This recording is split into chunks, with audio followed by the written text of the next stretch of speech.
cette semaine focus sur un film qui a été ma comédie romantique préférée jusqu'à que l'un de mes potes me pointe du doigt un truc qui m'a détruit le film et m'a révélé à quel point j'étais problématique. Avant tout, est-ce que ça va? Est-ce que tu as passé une bonne semaine? Alors serendipity, ça veut dire fortunate accident qui peut se traduire par heureux accident. Et je me rends compte que cette traduction française ne veut rien dire, vu qu'en général, les accidents, ça n'a rien d'heureux. Mais Serendipity, c'est aussi le nom d'un resto-café qui se situe à New York, que tout adorateur de chocolat devrait au moins essayer une fois dans sa vie, et goûter le frozen chocolate. Et si tu veux plonger dans des délices de chocolat encore plus décadents, tentez le chocolat Blackwood Cake, qui est une tuerie. Et c'est là que se posent John et Sarah après une rencontre hasardeuse à Bloomingdale où ils voulaient tous les deux la même paire de gants. Et tout en sirotant ce frozen chocolate qui me fait grave envie, Sarah explique à John qu'elle kiffe ce restaurant à cause de son nom et de ce qu'il signifie, car elle croit en la destinée et aux signes que lui envoie l'univers. Et c'est pour cette raison qu'elle refuse de donner à John son numéro de téléphone dans un premier temps, car elle estime que s'ils devaient se revoir,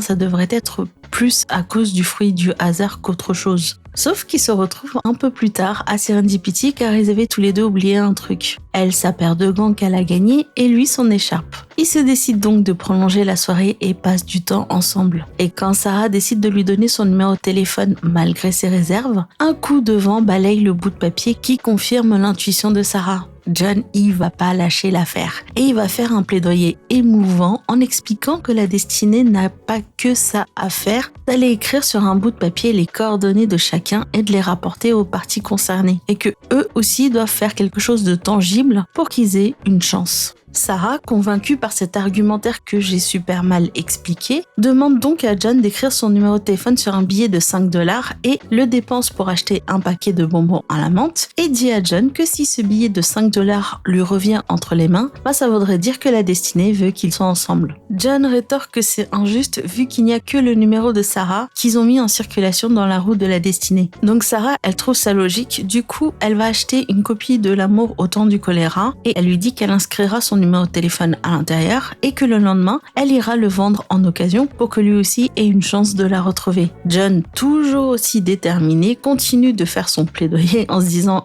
on va peut-être pas attendre à ce point-là. Du coup, Sarah lui propose un dernier test, qu'ils prennent tous les deux un ascenseur séparément au Waldorf Astoria et que s'ils se retrouvent tous les deux au même étage, c'est qu'ils sont faits pour être ensemble. Et là, contre toute attente, ils appuient tous les deux sur le 23e étage. Sauf qu'un petit diablotin vient tout faire foirer. Je te raconte pas la rage que j'avais eue contre ce gamin. Mais bon, depuis ma colère est très vite retombée parce que j'ai vieilli, je suis devenue plus sage, je me suis donc calmée. Et surtout qu'en termes de gamins insupportables, on a eu un sacré paquet de cassos qui ont level up en termes de capacité à énerver le public. Comme Jeffrey par exemple, ou comme ce gamin insupportable dans Destination Finale Bloodline.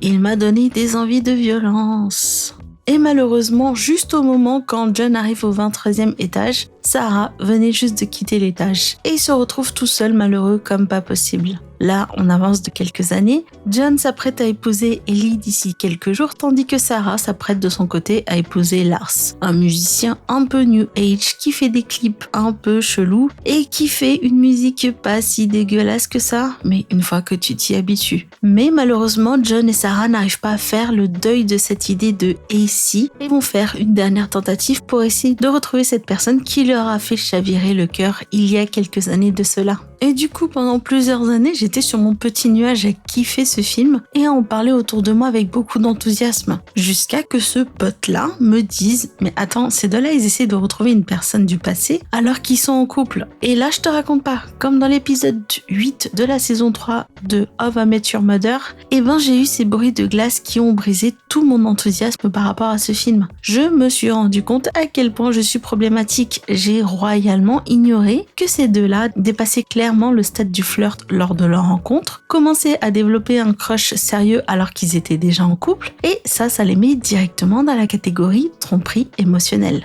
Mais en plus, ça veut aussi dire que pendant tout le temps où ils étaient en couple avec Ellie pour John et Lars pour Sarah, ces deux-là pensaient de temps à autre à l'autre. Et le pire, c'est qu'ils se lancent dans cette course effrénée pour retrouver l'autre alors qu'ils sont sur le point de se marier. Et là, je me suis dit, je suis vraiment une cassos. Et tu veux savoir le pire dans l'histoire? C'est que ça continue quand même d'être l'une de mes comédies romantiques préférées. Parce que ça reste incroyablement romantique et féerique. Ces deux-là, ils ont une chance incroyable de passer une soirée magique où ça clique naturellement. Ils sentent une connexion invisible se former lors de cette soirée. Chose qu'on ne retrouve pas forcément dans les comédies romantiques en général, vu que ça arrive plus tard dans le film. Et en l'espace d'une soirée, ils ont profondément influencé l'autre. John est devenu plus réceptif à ce côté destiné, alors que Sarah est devenue plus terre à terre. John et Sarah décident quand même d'écouter leur instinct qu'ils ont mis en mute pendant plusieurs années, parce qu'ils savent qu'ils sont obligés de fermer cette porte à tout jamais après le mariage. Est-ce faire? Pour Lars et pour Hailey, je dirais qu'on est dans le Schrödinger.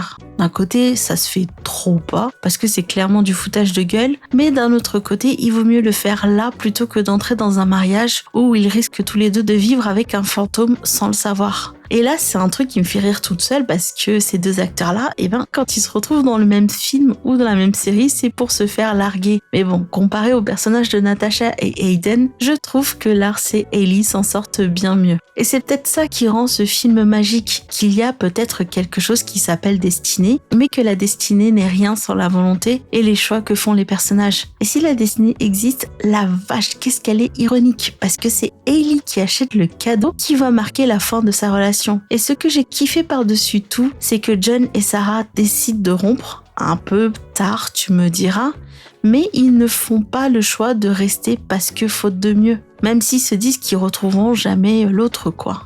Ils se sont languis l'un de l'autre pendant plusieurs années. Ils ont pas l'air d'avoir idéalisé l'autre et de l'avoir mis sur un piédestal. Et c'est peut-être pour ça que j'ai autant kiffé ce couple, parce que leur attirance a peut-être commencé par une attirance banale, mais elle a très vite évolué en quelques heures en une promesse de quelque chose, en une idée de couple, et que c'est pas qu'une attirance physique. Alors oui, c'est vrai qu'après autant d'années, ce couple n'a peut-être aucune chance de fonctionner, vu qu'ils ont passé pas mal d'années à imaginer. Mais je sais pas, je reviens toujours à cette logique illogique que ces deux-là font sens, que c'est parce que c'est cette personne qu'ils auront envie de faire des efforts sur la durée pour que leur couple marche, qu'ils ont une alchimie incroyable, qu'ils sauront dépasser ce stade de la passion et sauront construire une relation durable et sincère. D'ailleurs, quand tu regardes à la fin du film, t'as l'impression que ça fait un bon bout de temps qu'ils sont ensemble. Donc ouais, comme tu peux le constater, je viens de blablater sur un film que beaucoup qualifieraient de toxique. Et je suis bien d'accord avec eux. Mais comme je fais une gymnastique mentale incroyable, je pense que je stannerai ce couple encore dans 10 ans. Et si tu penses que c'est du n'importe quoi, attends de voir la semaine prochaine avec mon débrief du drama coréen One More Happy Ending, où je te démontrerai que je suis un être dépourvu de toute logique. Donc voilà, je pense que ce sera tout pour aujourd'hui. On va se laisser là. Et comme d'habitude, je te souhaite de passer un bon dimanche, une bonne semaine, et je te dis à dimanche prochain. Favorite New York moment? This one's climbing the charts. I'm flattered.